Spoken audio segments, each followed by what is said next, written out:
ॐ स्थापकाय च धर्मस्य सर्वधर्मस्वरूपिणे अवतारवरिष्ठाय रामकृष्णाय ते नमः।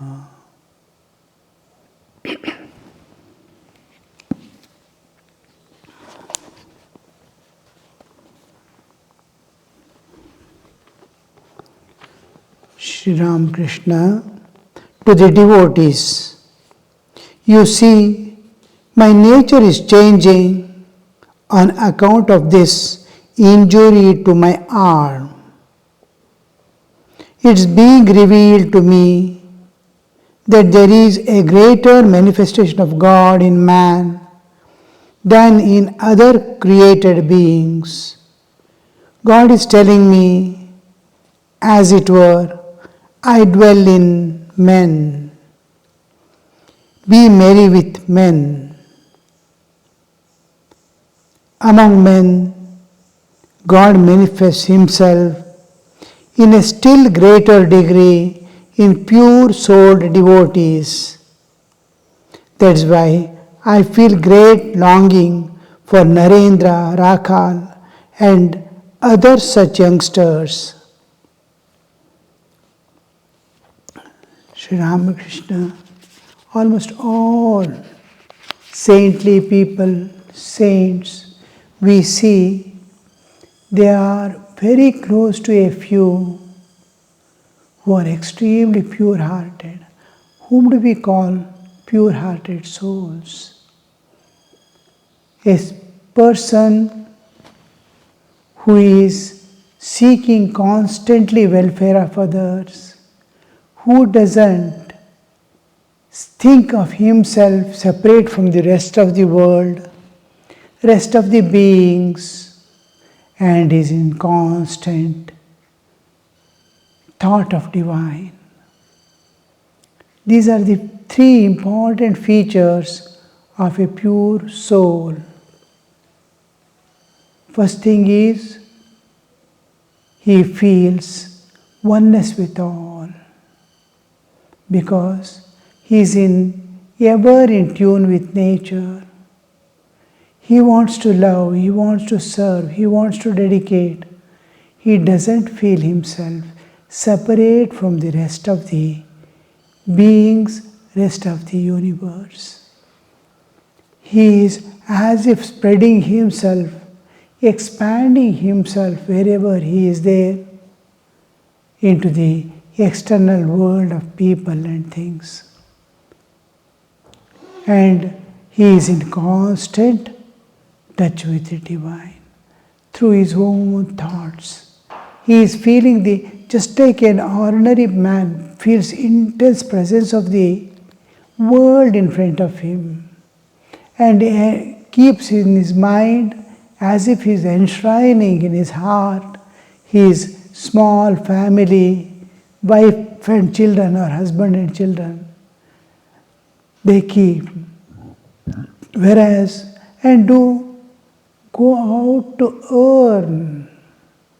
That's all. He doesn't have any relationship with others, ordinary people. I, mine, and for me. This all is the life. You can see everyone has a small, built up its own family and is interested in it. But the purity is expansion of consciousness. Purity increases with expansion of heart. With this is the sign of pure souls. And the more a person is one with nature and divine, it is a nearing sainthood. So saints and holy men love these people because they are one. As the saint is expanded to the universal level, so is these devotees trying to expand. And this heart is in the expansive phase. It's called evolution. evolutionary process. Saint is one who has expanded himself to the optimum level, to the fullness. He finds that whoever, wherever a human being is there, he is his own kith and kin, unknown, somewhere in forest.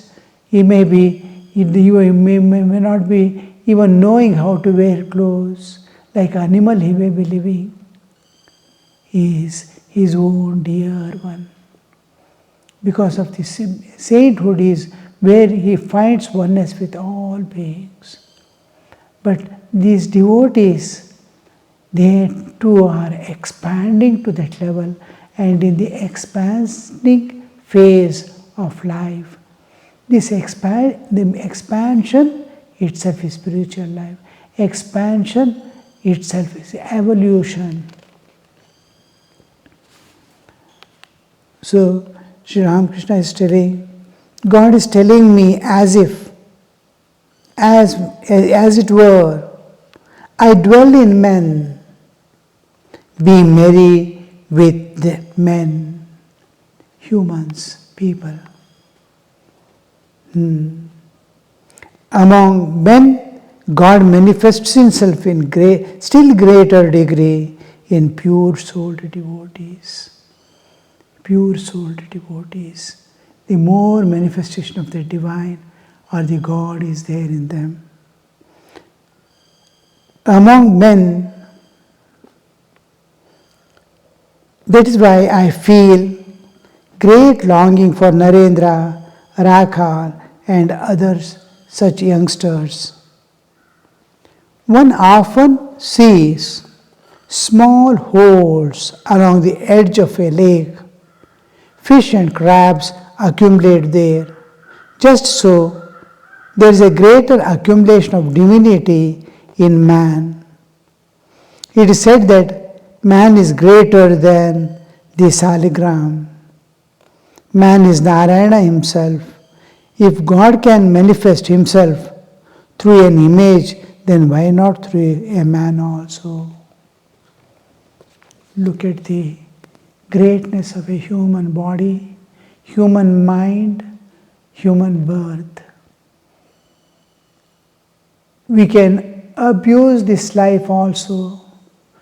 We can utilize this to transcend the nature and go beyond forever into the vast eternal existence and be there in the ocean of bliss as bliss itself. But who cares? Small pleasures of life, with that man is satisfied. And in return for the small physical pleasures that man is running after, he has to bear lot of suffering and bondage from which it is very difficult to come out. And here Sri Ramakrishna is telling, the divinity gets accumulated in certain places. There is greater accumulation of divinity in man. It is said that man is greater than Saligram. Saligram is a stone emblem of God being worshipped by Hindus in India. This is a fossil from 150 to 400 million years old. They are available mostly in a river, Gandaki river, beyond Nepal. So there, these fossil stones are there, black, very strong stone, because it is very old, 150 to 400 million years old. If you just heat or break it, you will see the fossil inside of the, perhaps we do not know what kind of creatures or insects were there. The fossil you can see inside varieties, and they are distinguished from each other, and they are considered as the emblem of Narayana. And Narayana is supposed to be, the Narayana concept is the consciousness, Narayana, the pure consciousness, Shuddha Chaitanya, which is all pervading. Narayana, the term is used maximum in the Puranas to indicate, just like Om indicates the absolute existence, unchanging eternal reality. Narayana term also indicates the same, the infinite, eternal Lord who is all-pervading. All-pervadingness is addressed as Narayana in the Puranas, and at the same time it has no limitation. It can take any form, it can manifest in a particular form as Narayana. Narayana itself has certain features. So when God manifests in that form, that particular form of Narayana, Shankha Chakra Gada Padma and all that, and that aspect of God which is all pervading, at the same time it can manifest, being all pervading, it can manifest independently and with a form also. Then it can manifest in any way. It can take a human birth by itself. It can move about. It can present itself like Narsimha from the pillar. Like this aspect, but it always indicates the infinite eternal existence. And when we compare, when we bring it into the picture of a universe, it pervades the universe, all beings. He is the Antaryam in every being. He is the Sutratman who pervades every material object also. All these material objects also exist because that all-pervading aspect of Chaitanya is present. If Chaitanya is not there, there cannot be matter at all. If there is no space, there cannot be any object at all. Space is the adhara of all the objects and lives we see on this earth today. So, what is the adhara? See, whole universe which appears and disappears time and again, Srishti Sthiti Pralaya cycle is constantly going on. That which is adhara for that, we call Narayana. It is pervading everything, it manifests in form. Nama, Rupa, Guna, Kriya. It manifests as universe. Time and space come into picture, and God is pervading. This God is pervading, because of that it is able to express itself. Beings are able to perceive it. I am able to perceive this world because I am conscious. These objects are able to present themselves, project themselves. Look here, I am. Every object is saying, I am. This expression is possible because God is pervading it. Shuddha Chaitanya consciousness is pervading it. So this pervasive aspect is called Sutratma. It is pervading everything like a Sutre Maniganaiva. All objects it is pervading. That's Sutratma. That in every being it is shining, wherever there is life. This is Antaryamin. So all these aspects we together of God, we call it Narayana. So here Sri Ramakrishna is telling, among men, God manifests himself in greater degree in pure-hearted souls. That's why I feel attracted. One often sees small holes along the edge of a lake. Fish and crabs accumulate there. Just so, there is greater accumulation of divinity in man. So many living beings are there. In man, everywhere it's all pervading, but it's more projecting. Now you see, just food. We are also eating food. All creatures, all insects, everybody is eating food. But in fireflies, at night we see a small amount of food is constantly getting converted into light. It is emitting light and moving about. One grain of cooked rice is sufficient for few days of that firefly. Out of so small, food material is constantly radiating light.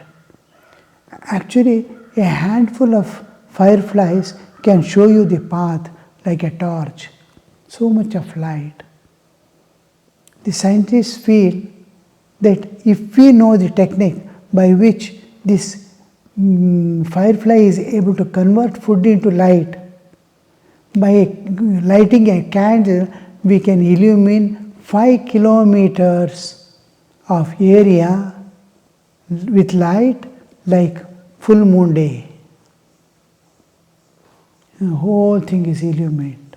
One candle, 5 kilometers. Imagine how that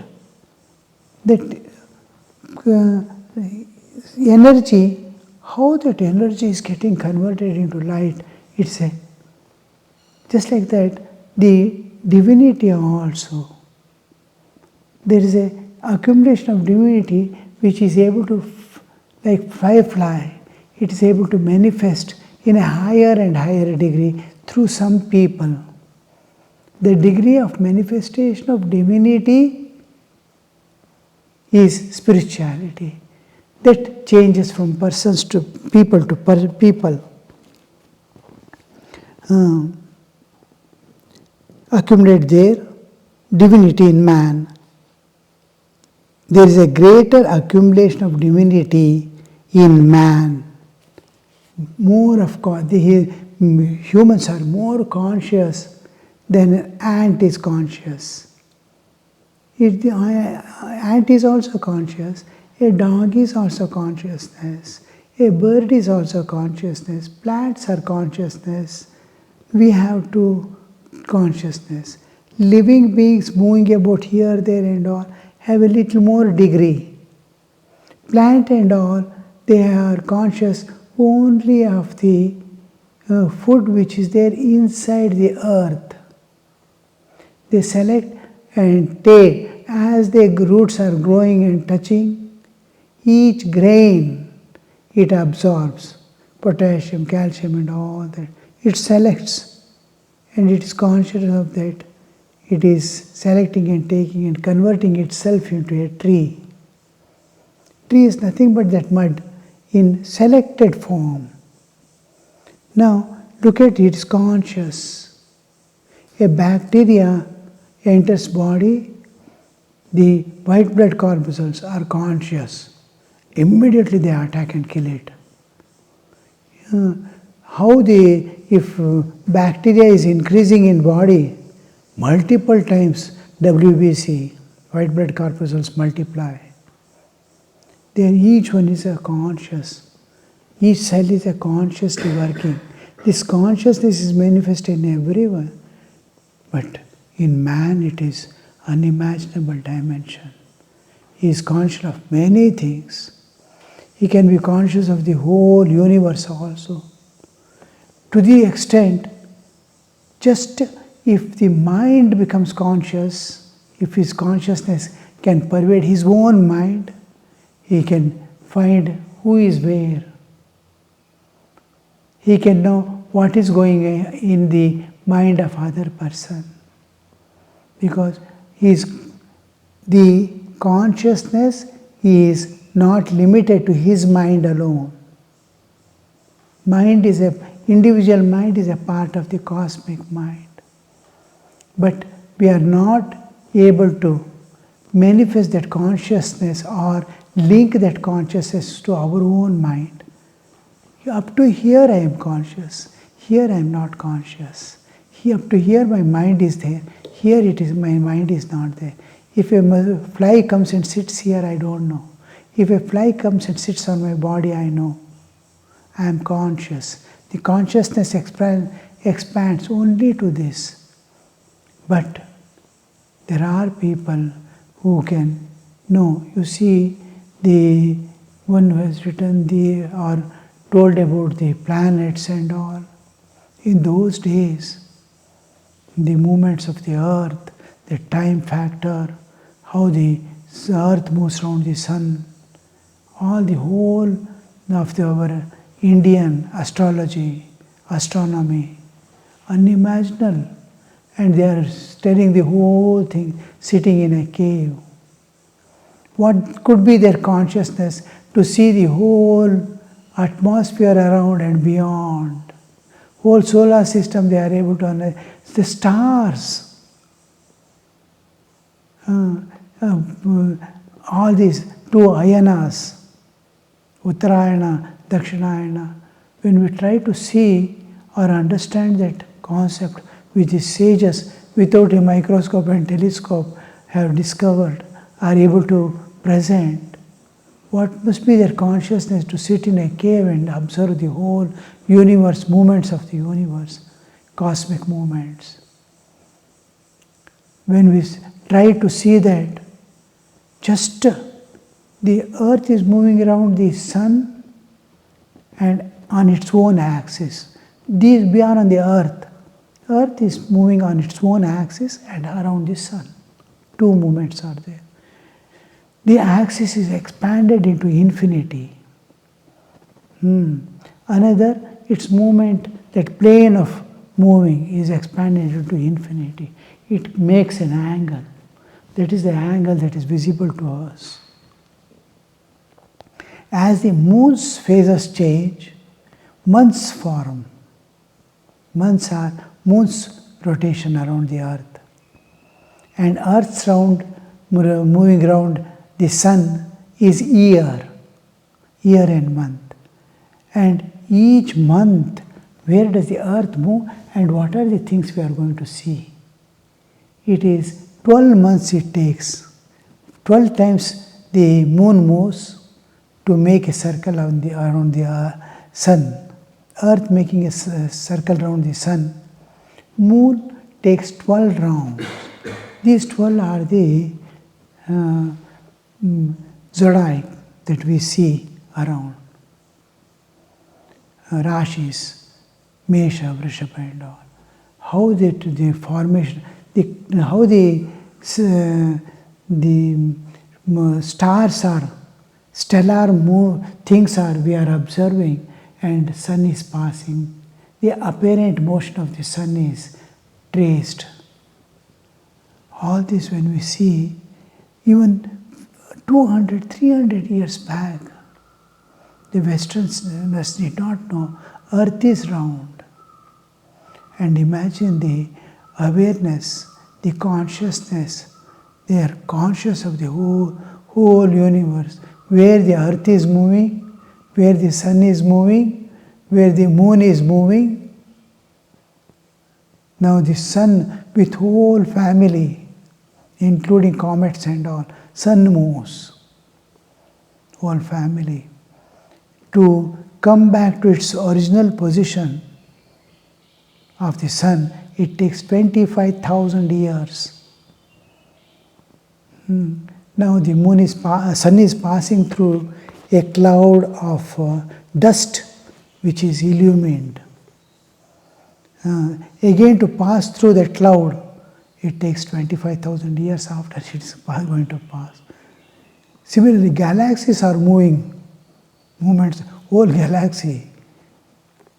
Unimaginable what is happening in all this. They are witnessing.